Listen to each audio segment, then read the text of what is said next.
Press the bell icon on the YouTube app and never miss another update.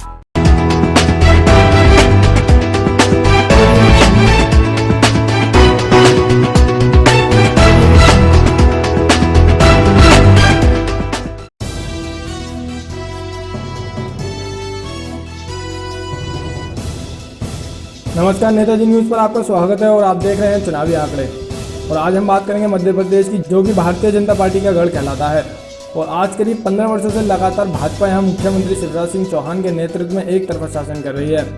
तो आज का कड़क मुद्दा है कि उत्तर प्रदेश की तर्ज पर अगर मध्य प्रदेश में आगामी विधानसभा चुनाव से पहले सपा, बसपा और कांग्रेस के बीच महागठबंधन हुआ तो इसका क्या असर होगा। इसी बड़े और कड़क मुद्दे पर पेश है चुनावी आंकड़ा। करीब 15 वर्षों से लगातार मध्य प्रदेश में भाजपा एक तरफा शासन कर रही है और मुख्यमंत्री शिवराज सिंह चौहान के नेतृत्व में कई सारे चुनावों में भाजपा की बड़ी जीत होती आई है। हाल ही में देश की राजनीति में बड़ा बवाल तब आ गया जब उत्तर प्रदेश की 2 लोकसभा सीटें फूलपुर और गोरखपुर में लगभग 25 वर्षों के बाद सपा और बसपा के बीच गठबंधन हुआ और दोनों ही सीटों पर बसपा समर्थित सपा के प्रत्याशियों ने बड़ी जीत दर्ज की। देश की राजनीति पर इसका गहरा असर पड़ा है क्योंकि उत्तर प्रदेश से लोकसभा की 80 सीटें आती हैं। विपक्ष की इस जीत का असर कई राज्यों में अभी से देखने को मिलने लगा है, जैसे महाराष्ट्र, झारखंड, पश्चिम बंगाल, आंध्र प्रदेश आदि। अब चर्चा यह भी है कि कुछ समय पहले 1 लाख चलों की राजनीति पर पूरी पटकनी खाई बैठी कांग्रेस भी अब संयुक्त विपक्ष की वकालत कर रही है। हाल ही में राजनीतिक गलियारों में यह बात सुनने में आ रही है कि मध्य प्रदेश में आगामी विधानसभा चुनावों के चलते कांग्रेस पार्टी समाजवादी पार्टी और बहुजन समाज पार्टी के साथ गठबंधन कर चुनाव लड़ सकती है और कांग्रेस सूत्र इस बात से इनकार कर रहे हैं। तो सवाल यह है कि क्या मध्य प्रदेश, जहां मुख्य मुकाबला कांग्रेस और भाजपा के बीच रहता है, वहां सपा और बसपा से गठबंधन करना कांग्रेस के लिए फायदेमंद का सौदा हो सकता है? ऐसे ही कुछ सवालों के जवाब आज हम ढूंढने की कोशिश करेंगे। सबसे पहले बात करते हैं विधानसभा चुनाव 2013 के परिणामों की। उस वक्त के परिणामों की रिपोर्ट जो हमें चुनाव आयोग की आधिकारिक वेबसाइट से मिली है। जब हमने बारीकी से इस रिपोर्ट का अध्ययन किया तब हमें कई चौंकाने वाली बात पता चली। साथ ही सन 2014 में हुए लोकसभा चुनाव के वक्त मध्य प्रदेश की 29 सीटों के जो परिणाम थे उन्हें भी हमने बड़ी बारीकी से पढ़ा है। चलिए सबसे पहले बात करते हैं मध्य प्रदेश विधानसभा चुनाव 2013 के परिणामों की। उस वक्त अगर सीटों की बात की जाए तो आंकड़े कुछ इस प्रकार थे।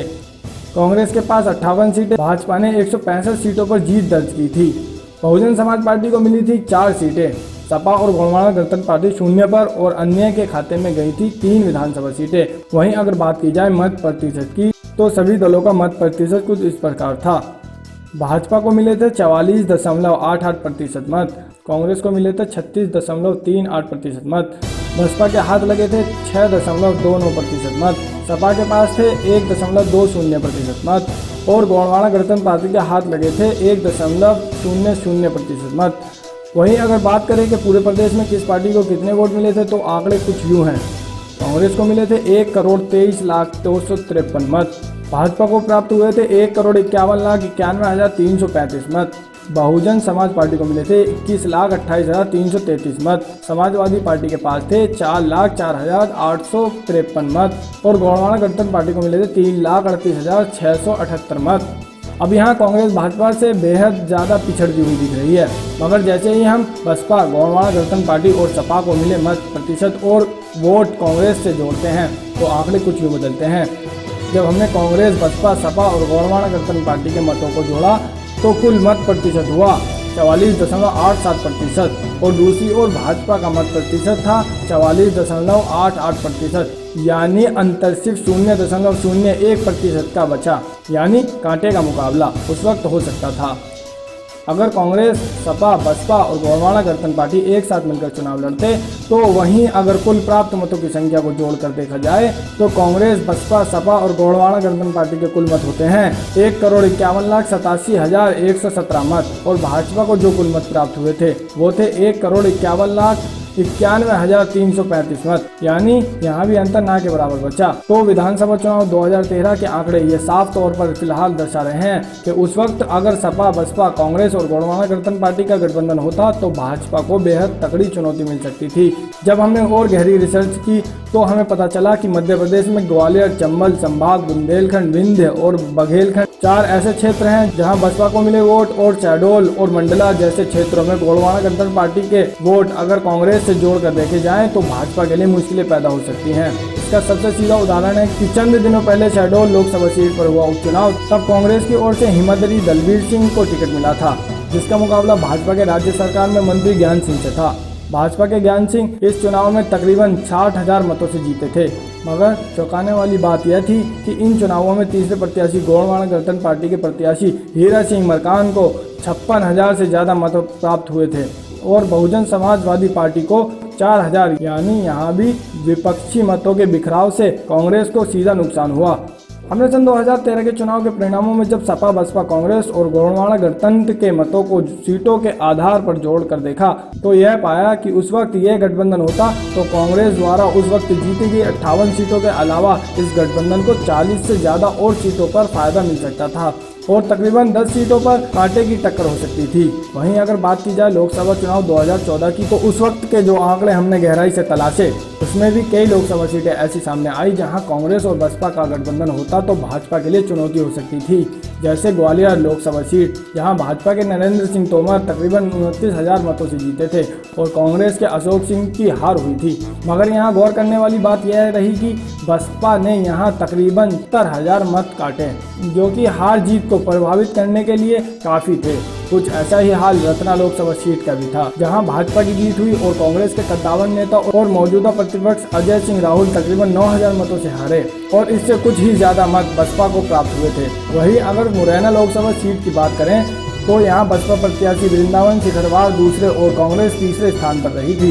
इसके अलावा रीवा, जहाँ से 2009 के लोकसभा चुनावों में बसपा की जीत हुई, वहाँ भी बहुजन समाजवादी पार्टी को 2014 में अच्छे खासे मत प्राप्त हुए थे। साथ ही भिंड लोकसभा सीट पर भी बसपा का असर कुछ हद तक देखने को मिला था। वहीं अगर समाजवादी पार्टी की बात करें तो सपा का भी यहाँ बालाघाट लोकसभा क्षेत्र में असर है, जहाँ से सपा के विधायक भी चुनकर गए थे। यानी कुल अगर लोकसभा सीटों की बात की जाए, भिंड, मुरैना, ग्वालियर, रत्ना, सींदी, रीवा, यह ऐसी सीटें हैं जहां अगर कांग्रेस और बसपा गठबंधन में चुनाव लड़ते तो भाजपा को चुनौती मिल सकती थी। यानी यह बात तो साफ है कि अगर कांग्रेस विधानसभा चुनाव से पहले मध्य प्रदेश में सपा, बसपा और गोंडवाना गणतंत्र पार्टी से गठबंधन करती है, ठीक उसी तरह जिस तरह भाजपा ने उत्तर प्रदेश में छोटे दलों से गठबंधन कर चुनाव जीता, तो यह गठबंधन कांग्रेस को फायदा पहुंचा सकता है। मगर दूसरी ओर कांग्रेस एक बार फिर जहां अटकती हुई दिख रही है वो है गुटबाजी। एक तरफ ज्योतिरादित्य सिंधिया खेमा जहां ये मानकर चल रहा था कि गुटबाजी से निजात इसलिए मिल जाएगी क्योंकि चंद दिनों पहले विधानसभा उपचुनाव के वक्त कांग्रेस सांसद कमलनाथ भी यह बात कह चुके थे कि उन्हें सिंधिया के मुकाबले मुख्यमंत्री प्रत्याशी घोषित होने से कोई परेशानी नहीं है। मगर सिंधिया खेमे पर फिर चिंता के बादल तब छा गए। नर्मदा यात्रा से लौटे पूर्व मुख्यमंत्री दिग्विजय सिंह ने फिर एक बार कमलनाथ को मुख्यमंत्री बनाने की वकालत कर डाली। समस्त मध्य प्रदेश के लोग जानते हैं कि दिग्विजय सिंह की सरकार के 10 साल के शासन के बाद जब से कांग्रेस मध्य प्रदेश में हारी है, तभी से कांग्रेस यहां अलग अलग गुटों में बंट गई है। आगामी चुनावों में अभी चंद महीनों का समय शेष है और अगर कांग्रेस विपक्षी दलों के साथ गठबंधन करके मैदान में उतरती है तो यहाँ पार्टी को बड़ा फायदा मिल सकता है, क्योंकि यहाँ भी सरकार पर उसी तरह एंटी इनकम्बेंसी फैक्टर हावी है जिस तरह गुजरात सरकार पर था। लेकिन अगर ऐसे में कांग्रेस ने एक भी गलत कदम उठाया तो फिर कांग्रेस 5 वर्षों तक वापस सत्ता से दूर हो जाएगी। खैर, राजनीतिक हलचलों पर हमारी पैनी नजर बनी हुई है।